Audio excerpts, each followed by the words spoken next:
Movie start होती है तो हम क्लिंट बार्टन यानी हॉकाई को देखते हैं अपनी फैमिली के साथ टाइम स्पेंड कर रहा होता है। उधर थैनोस के साथ पूरी एवेंजर्स की टीम लड़ रही होती है, लेकिन अब क्योंकि थैनोस को वो 6 के 6 इन्फिनिटी स्टोन्स मिल चुके थे, जिसकी मदद से फाइनली वो चुटकी बजा देता है, जिसकी वजह से यूनिवर्स की आधी पॉपुलेशन खत्म हो जाती है और उन्हीं में ही क्लिंट की फैमिली भी मारी जाती है और अब उसकी फैमिली में सिर्फ वो अकेला ही सर्वाइवर था। अब पहले तो यहाँ पर क्लिंट बार्टन यानी हॉकाई को कुछ भी समझ नहीं आता कि आखिर उसकी फैमिली कहाँ चली गई, लेकिन जब उसके सामने सारी रियलिटी आती है, यानी उसे पता चलता है कि थैनोस की वजह से उसकी पूरी फैमिली खत्म हो चुकी है, तो यहाँ पर वो फाइनली ये डिसाइड कर लेता है कि इस दुनिया में जितने भी बुरे लोग हैं उन सबको मार डालेगा। इसीलिए अब वो फाइनली क्लिंट बार्टन वाले रूप को छोड़कर एक मास्क पहने किलर वाले रूप में आ चुका था। इसके बाद सीन शिफ्ट होकर टोनी स्टार्क यानी आयरन मैन और नेबुला पर आता है, जो कि टाइटन्स प्लेनेट से अपने शिप में बैठकर अर्थ के लिए जा रहे होते हैं। अब इस सफर में उन्हें टोटल 22 दिन गुजर चुके थे। अब इन 22 दिनों के बाद उनके पास खाने और पीने का सारा सामान भी खत्म हो चुका था, जिसकी वजह से टोनी स्टार्क की हालत भी अब काफी खराब हो चुकी थी। अब क्योंकि नेबुला तो एक रोबोट थी, इसीलिए उस पर खाना और पानी ना मिलने का कोई भी असर नहीं होता। जो डिफिकल्टीज भी थी वो सारी टोनी स्टार्क को ही फेस करनी पड़ रही थी। इसीलिए टोनी स्टार्क अब पूरी तरह से हिम्मत हार चुका था और तब वो मरने के लिए अपनी चेयर पर जाकर बैठ जाता है और अपनी मौत का इंतजार करता है। लेकिन ठीक उसी टाइम वहाँ पर एक मिरेकल हो जाता है और वो ये कि उसके सामने आ जाती है कैरल डैनवर्स यानी कि कैप्टन मार्वल। अब जैसे ही कैरल को उनका शिप दिखाई देता है तो वो उनकी हेल्प करने के लिए आगे बढ़ती है। इसके बाद वो उनके शिप को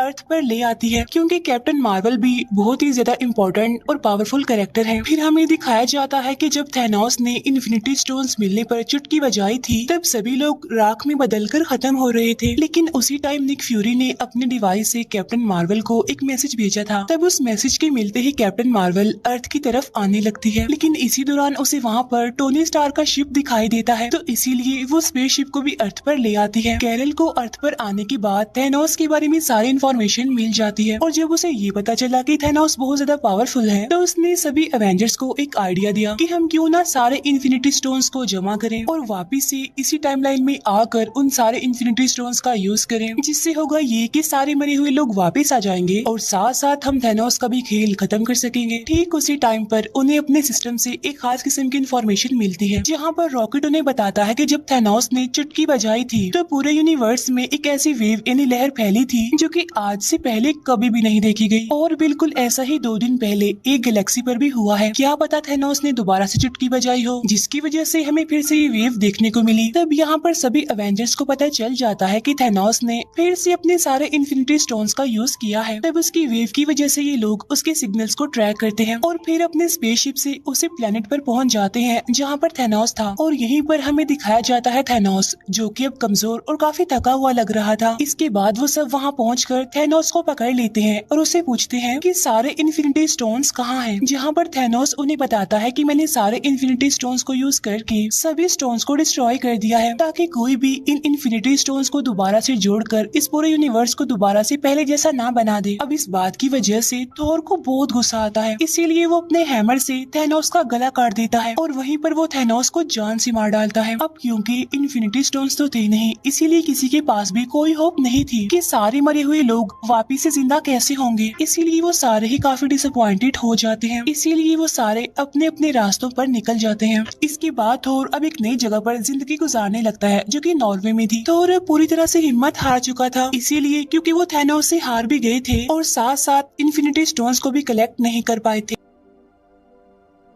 थोर बिल्कुल लेजी हो गया था, वो अलग अलग तरह के नशे भी करने लग गया था, जिसकी वजह से वो फैटी भी हो गया था। दूसरी तरफ हल्क ने अपने ब्रूस बैनर और हल्क की बॉडी पर कुछ साल काम करके उन दोनों बॉडीज को मिला दिया, जिससे फाइनली वो बन गया प्रोफेसर हल्क, जिसमें हल्क की पावर्स के साथ साथ ब्रूस बैनर का तेज दिमाग भी था। दूसरी तरफ हम देखते हैं कि कैप्टन अमेरिका ने एक ग्रुप बनाया है, जिसमें वो सर्वाइवर्स को सिखाता था कि जो टाइम गुजर गया हमें उस पर नहीं, बल्कि जो हमारा आने वाला कल है यानी हमारा जो फ्यूचर है हमें उस पर फोकस करना चाहिए। अब जिंदगी को मजीद किस तरह से अच्छा बनाया जाए वो इस बारे में काफी डिस्कशन करता रहता था। टोनी स्टार्क यानी आयरन मैन ने पेपर पोर्ट से शादी कर ली थी और उनकी एक बेटी भी थी। यहाँ पर टोनी अपनी फैमिली के साथ एक पुरसुकून लाइफ गुजार रहा था जिसका अब दुनिया से कोई लेना देना नहीं था। इसके बाद 5 साल गुजर जाते हैं। जब एंट मैन पिम पार्टिकल्स लेने के लिए गया था तो थैनोस की चुटकी बजा देने की वजह से वो वहीं पर फंस गया और जिस लैब में वो गया था वो एक वैन में थी, लेकिन वहाँ पर एक चूहा होता है जिसकी वजह से वो मशीन फिर से स्टार्ट हो जाती है, जिससे होता ये है कि एंट मैन इन स्कॉटलैंड फिर से हमारी दुनिया में वापस आ जाता है। अब जिस दुनिया में वो गया था वो हमारी दुनिया से बिल्कुल अलग थी। वहाँ का डायमेंशन, वहाँ का टाइम, सब कुछ हमारी दुनिया से बिल्कुल अलग था। अब क्योंकि टाइम तो बिल्कुल अलग था तो इसलिए उस दुनिया में गुजारे गए 5 घंटे इस दुनिया के 5 सालों के बराबर थे। और जब थैनोस ने आधी पॉपुलेशन को खत्म कर दिया था तो उस इंसिडेंट को 5 साल गुजर गए थे, लेकिन उस दुनिया में सिर्फ 5 घंटे ही गुजरे थे। और जब स्कॉटलैंड उस दुनिया के 5 घंटे गुजार कर अपनी दुनिया में आता है तो वो देखता है कि सब कुछ बदल चुका है और उसकी बेटी भी 5 साल ज्यादा बड़ी हो गई थी। इस सारे सिचुएशन को जानने के बाद स्कॉट अपने फ्रेंड्स यानी अवेंजर्स के पास जाता है और वो उन्हें बताता है कि थैनोस की चुटकी बजाने के बाद इस इंसिडेंट को 5 साल गुजर गए हैं ना, लेकिन उस दुनिया में तो सिर्फ और सिर्फ 5 घंटे गुजरे हैं। स्कॉट यहाँ पर कैप्टन अमेरिका को बताता है कि अगर हम पिम पार्टिकल और उस दुनिया को यूज करना सीख जाएं तो हम 5 साल पीछे जाकर सभी होने वाले एक्सीडेंट्स और गलतियों को ठीक कर सकते हैं। तब उसकी इस बात पर स्टीव यानी कैप्टन अमेरिका एग्री करता है और अब एंट मैन, कैप्टन अमेरिका और ब्लैक विडो तीनों मिलकर हेल्प मांगने के लिए टोनी स्टार्क यानी आयरन मैन के पास जाते हैं, जहाँ पर टोनी अपनी फैमिली के साथ हिल स्टेशन पर रहता था। यहाँ पर वो लोग टोनी को अपने प्लान के बारे में बताते हैं कि अगर हम उस दुनिया को सही से यूज कर लें तो हम टाइम में पीछे जाकर सभी हादसों को ठीक कर सकते हैं और टाल सकते हैं। लेकिन टोनी स्टार्क जानता था कि इस काम में खतरा है और रिस्क है और अगर उसने ये काम कर दिया तो उसकी फैमिली भी खतरे में आ सकती है। तो इसीलिए टोनी स्टार्क उनसे ये काम करने के लिए साफ इनकार कर देता है, जिसकी वजह से वो लोग काफी डिसअपॉइंटेड होकर वहाँ से चले जाते हैं। अब क्योंकि टोनी ने तो उनकी हेल्प करने के लिए इनकार कर दिया था तो इसीलिए वो सीधा जाते हैं हल्क के पास, जो कि अब था प्रोफेसर हल्क। अब क्योंकि ब्रूस बैनर का दिमाग काफी तेज था इसीलिए वो लोगों की हेल्प करने के लिए एग्री हो जाता है। तो इसीलिए अब वो लग जाते हैं एक टाइम मशीन बनाने में, जहाँ पर एक्सपेरिमेंट्स करने के बाद उन्हें पता चलता है कि हल्क ने जो टाइम मशीन बनाई है वो ठीक तरीके से काम नहीं कर रही है, वो हमें उस टाइम पर नहीं ले जा रही जिस टाइम पर हमने जाना है। फिर हमें टोनी स्टार्क दिखाया जाता है जो कि अपने घर में जारविस के साथ टाइम मशीन पर काम कर रहा था, लेकिन तभी उसके कोड्स एकदम से एक्यूरेट हो जाते हैं जिससे फाइनली एक टाइम मशीन बन जाती है। और इसी वजह से टोनी स्टार्क को अपने डिसीजंस चेंज करने पड़ते हैं। पहले जहाँ पर वो ये सोच रहा था कि वो अपनी फैमिली को खतरे में नहीं डाल सकता, अपनी फैमिली को बचाएगा, तो वहाँ पर उसकी वाइफ पेपर पोर्ट्स आकर उसे समझाती है कि तुम हमारे लिए पूरी दुनिया को खतरे में नहीं डाल सकते, इसीलिए तुम हमारी फिक्र मत करो बल्कि पूरी दुनिया को बचाने की कोशिश करो और यही हमारे लिए खुशकिस्मती की बात होगी और एक गिफ्ट होगा। और तब टोनी अपनी वाइफ की बात मान लेता है और टाइम मशीन पर काम करना शुरू कर देता है और इसके बाद वो सीधा पहुँच जाता है स्टीव यानी कैप्टन अमेरिका के पास, जहाँ पर वो उसके लिए उसी की वाइब्रेनियम से बनी शील्ड लेकर आता है। इसके बाद नताशा टोक्यो जाती है क्लिंट बार्टन को वापस लाने के लिए। वो उसे समझाने की कोशिश करती है कि एक नकाबपोश किलर बनकर लोगों को मारना तुम्हें सेटिस्फेक्शन नहीं दे सकता, तुम्हें सेटिस्फेक्शन तभी मिल सकती है जब तुम्हारी अपनी फैमिली तुम्हारी आंखों के सामने होगी और हम इसमें तुम्हारी हेल्प कर सकते हैं। इसके बाद रॉकेट और हल्क नॉर्वे पहुंचते हैं, जहां पर थॉर होता है। थॉर को देखकर ऐसा लग रहा था कि अब वो किसी भी काम का नहीं रहा, क्योंकि वो काफी लेजी होने के साथ साथ काफी फैटी हो गया था और अब उसका इन लड़ाइयों से कोई कनेक्शन नहीं रहा। लेकिन वो लोग उसे समझाते हैं और उसे कहते हैं कि अगर ये टाइम मशीन काम कर गई तो तुम थैनोस से अपना पुराना बदला ले सकती हो और साथ ही हम यूनिवर्स से खत्म हुए लोगों को दोबारा जिंदा भी कर सकते हैं। अब थॉर उनकी इस बात पर एग्री करता है और उनके साथ मिल जाता है और इसके साथ ही टाइम मशीन की टेस्टिंग स्टार्ट हो जाती है, जहाँ पर अवेंजर्स यानी सुपर हीरोज अलग अलग ग्रुप्स में अलग अलग टाइमलाइन के साथ अलग अलग जगहों पर जाने के लिए सेपरेट हो जाते हैं। इसके बाद हम देखते हैं कि Tony Stark, Hulk, Ant Man और कैप्टन अमेरिका 2012 के टाइम में पहुंच जाते हैं, जहाँ पर न्यूयॉर्क में वॉर चल रही थी। 2012 के टाइमलाइन के अकॉर्डिंग वहाँ पर 3 इन्फिनिटी स्टोन्स मौजूद थे, जिनमें एक था टाइम स्टोन, एक था स्पेस स्टोन और एक था माइंड स्टोन। माइंड स्टोन वही जो थैनोस ने खुद लोकी को दिया था। अब टोनी और एंट मैन स्पेस स्टोन को लेने के लिए अवेंजर्स टावर चले जाते हैं, लेकिन वहाँ जाकर एक गड़बड़ हो जाती है जहाँ पर हल्क आकर उनका काम खराब कर देता है, क्योंकि उनके हाथ से स्पेस स्टोन निकल जाता है और स्पेस स्टोन को लोकी अपने साथ लेकर चला जाता है। दूसरी तरफ कैप्टन अमेरिका का सामना होता है स्टीव रॉजर यानी अगले कैप्टन अमेरिका से। यहाँ पर कुछ टाइम के लिए उन दोनों के बीच फाइट होने लगती है, लेकिन फाइनली लेटेस्ट वाला कैप्टन अमेरिका माइंड स्टोन को वहाँ से लेकर चला जाता है। इसके बाद हल्क टाइम स्टोन को लेने के लिए जाता है, लेकिन वहाँ पर टाइम स्टोन डॉक्टर स्ट्रेंज के पास नहीं बल्कि गुरु माँ के पास होता है। यहाँ पर हल्क गुरु माँ से टाइम स्टोन को मांगता है, जिस पर गुरु माँ उसे कहती है कि अगर मैंने तुम्हें टाइम स्टोन दे दिया तो इस पूरे यूनिवर्स में बहुत सारी टाइम लाइन्स बन जाएंगी, जिसकी वजह से हमारी टाइमलाइन बिगड़ जाएगी, जो कि मैं बिल्कुल भी होने नहीं दे सकती। तब यहाँ पर हल्क गुरु माँ को काफी समझाने की कोशिश करता है कि फ्यूचर में काफी बड़े बड़े हादसे होने वाले हैं, जिसके लिए मुझे इस टाइम स्टोन की बहुत जरूरत है, लेकिन स्टिल गुरु माँ उसकी बात नहीं मानती। तब यहाँ पर ब्रूस बैनर उसे कहता है कि अगर डॉक्टर स्ट्रेंज ने टाइम स्टोन थैनोस को दिया है तो उसके पीछे उसका कोई मास्टर प्लान जरूर छुपा होगा। अब गुरु माँ इस बात पर एग्री करती है और अब वो फाइनली टाइम स्टोन हल्क को दे देती है। अब यहाँ पर कैप्टन अमेरिका और हल्क ने माइंड स्टोन और टाइम स्टोन तो हासिल कर लिए थे, लेकिन टोनी स्टार्क और एंट मैन को अभी तक स्पेस स्टोन नहीं मिला था, जिसकी वजह से अब टोनी स्टार्क और कैप्टन अमेरिका ये डिसाइड करते हैं कि वो टाइम में और पीछे जाएंगे और वहाँ जाकर वो स्पेस स्टोन को हासिल करने की कोशिश करेंगे। और इसके बाद वो दोनों पहुँच जाते हैं सीधा 1970 के टाइमलाइन में, जहाँ पर हम टोनी स्टार्क के फादर को देखते हैं। यहाँ पर टोनी अपने फादर से मिलकर काफी खुश होता है, साथ साथ वो वहाँ से स्पेस स्टोन हासिल करने में भी कामयाब हो जाता है। लेकिन अब क्योंकि कैप्टन अमेरिका भी वहाँ पर मौजूद होता है तो इसीलिए वहाँ पर उसे पिम पार्टिकल्स भी नजर आ जाते हैं, तो इसीलिए वो पिम पार्टिकल्स को भी लेकर अपने रियल वाले टाइमलाइन में आ जाते हैं वापस। इसके बाद थॉर और रॉकेट पहुँच जाते हैं 2013 के टाइमलाइन में, जहाँ पर उन्होंने रियलिटी स्टोन लेना था जो कि जेन फॉस्टर की बॉडी में था, तो इसीलिए वो दोनों जेन फॉस्टर के लोकेशन पर चले जाते हैं। वहाँ पर जाकर थॉर अपनी मदर से मिलता है। यहाँ पर वो अपनी मदर को सारी बात समझाने की कोशिश करता है। अब क्योंकि थॉर की मदर एक जादूगरनी थी, इसीलिए वो फ्यूचर देखकर थॉर की सारी डिफिकल्टीज समझ चुकी थी और इसीलिए वो थॉर को समझाने की कोशिश करती है कि तुम्हें परेशान होने की कोई जरूरत नहीं है, क्योंकि जो कुछ भी होगा अच्छा होगा। और ठीक उसी टाइम पर थॉर अपना हाथ आगे करता है, जहाँ पर उसका हैमर भी अब उसके पास आ चुका था। वही रॉकेट भी जेन फॉस्टर की बॉडी से रियलिटी स्टोन हासिल करने में कामयाब हो गया था, इसीलिए वो दोनों वापिस से अपनी टाइमलाइन में आ जाते हैं। इसके बाद हमें दिखाए जाते हैं क्लिंट बार्टन यानी हॉकाई और ब्लैक विडो, जो कि 2014 के टाइमलाइन में आते हैं और यहाँ पर वो सोल स्टोन हासिल करने के लिए आए थे, जहाँ पर वो मिलते हैं रेड स्कल से। यहाँ पर रेड स्कल सोल स्टोन के लिए उन्हें बताता है कि ये स्टोन हमेशा सोल के बदले सोल मांगता है और अगर तुम सोल स्टोन को पाना चाहते हो तो तुम्हें एक सोल को सेक्रीफाइस करना पड़ेगा। अब यहाँ पर वो दोनों समझ जाते हैं कि अगर उन दोनों में से कोई एक खुद को सेक्रीफाइस नहीं करेगा तो वो सोल स्टोन हासिल नहीं कर सकेंगे। अब यहाँ पर वो दोनों एक दूसरे को बचाने के लिए अपनी ही जान सेक्रीफाइस करने के लिए भी तैयार थे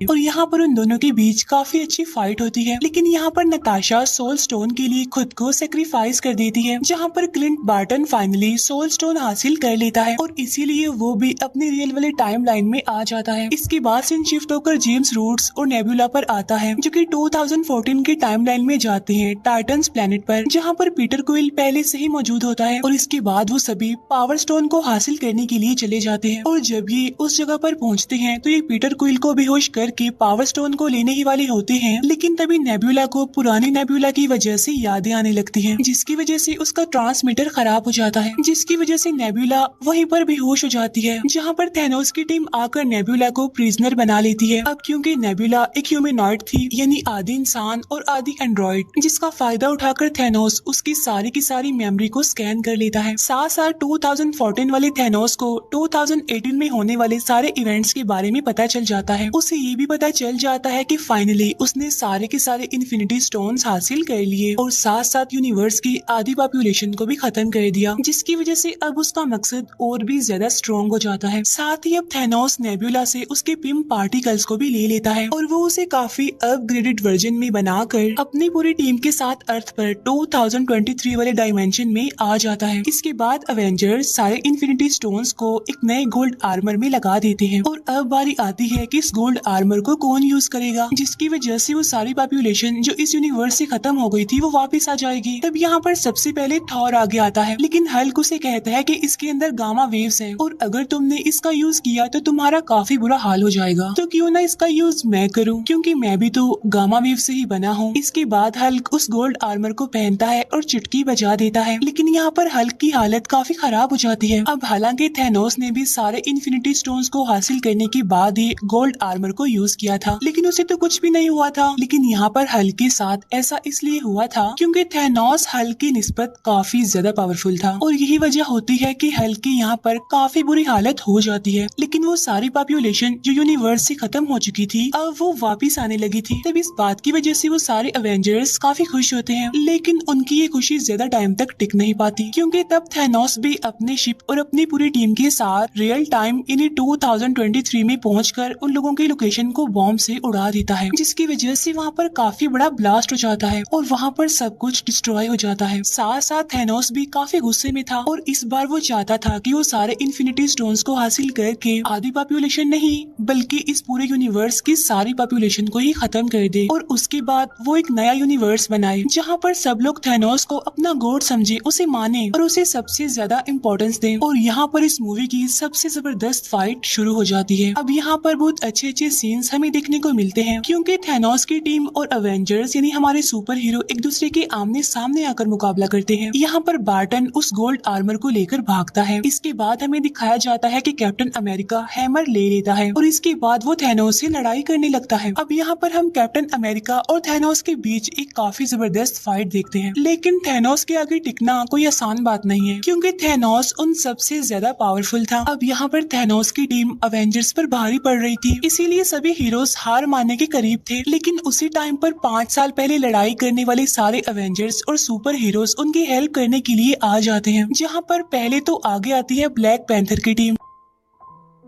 इसके बाद सेकंड नंबर पर आगे आती है वोंग की पूरी टीम और अब सारे अवेंजर्स एक बार फिर से इकट्ठा होकर थैनोस और उसकी टीम के अगेंस्ट लड़ने लगते हैं। यहीं पर हम देखते हैं कि डॉक्टर स्ट्रेंज आयरन मैन को वही इशारा देते हैं कि ये वही आखिरी प्रेडिक्शन है जो मैंने लाखों करोड़ों में से एक चूज की थी और अगर हम इस मोमेंट पर सक्सेसफुल हो गए तो हम थैनोस का खात्मा कर सकते हैं, वरना तो हमें दूसरा मौका तो नहीं मिलने वाला। यही हमारे पास आखिरी मौका है, हमें इसमें ही कुछ करके दिखाना है। अब यहाँ पर आयरन मैन थैनोस के हाथ से सारे इन्फिनिटी स्टोन्स चुरा कर अपने गोल्ड आर्मर में पहन लेता है और इसके बाद वो बोलता है आई एम आयरन मैन और ऐसा कहते ही वो भी चुटकी बजाता है, जिससे कि थैनोस और उसकी सारी टीम राख बनकर अब वहाँ से गायब हो जाती है और अब बचते हैं तो सिर्फ और सिर्फ इस पूरे रियल टाइम के हीरोज और साथ ही इस टाइम लाइन की पॉपुलेशन। लेकिन साथ साथ यहाँ पर आयरन मैन काफी बुरे तरीके से इंजर्ड हो गया था और इसके बाद यहाँ पर हम वो सैड सीन देखते हैं जहाँ पर आयरन मैन की मौत हो जाती है। इसके फौरन बाद हम टोनी स्टार्क यानी आयरन मैन का फ्यूनरल देखते हैं, जिसमें के सारे एवेंजर्स आए हुए थे। इसके बाद थोर पीटर क्विल और गार्डियंस ऑफ द गैलेक्सी की टीम के साथ निकल जाता है। अब एवेंजर्स ने ये डिसाइड किया था कि हम जिस भी स्टोन को जहाँ से भी उठाएंगे तो हमारा काम खत्म होने के बाद हम उस स्टोन को वापिस से उसकी जगह पर रख आएंगे। तो इस काम के लिए आगे बढ़ता है कैप्टन अमेरिका। अब यहाँ पर कैप्टन अमेरिका थोर के हैमर और साथ साथ 6 के 6 इन्फिनिटी स्टोन्स को अपने साथ में लेकर टाइम मशीन का यूज करते हुए हर स्टोन को उसकी जगह पर वापिस रख देता है। अब क्योंकि कैप्टन अमेरिका ने 70 साल बर्फ में गुजारे थे तो इसीलिए उसने अपनी जिंदगी को ठीक से नहीं जिया था, तो इसीलिए वापस से वो अपनी 1945 के टाइमलाइन में आकर अपने साथियों के साथ अपनी बाकी की जिंदगी गुजारता है। और जब उसका लास्ट मोमेंट आता है तो वो रियल टाइम यानी 2023 के डायमेंशन में आकर अपने साथी यानी फैल्कन को अपनी खास शील्ड देकर कहता है कि अब से यहाँ के कैप्टन अमेरिका तुम ही हो। और यहीं पर ये मूवी दी एंड हो जाती है।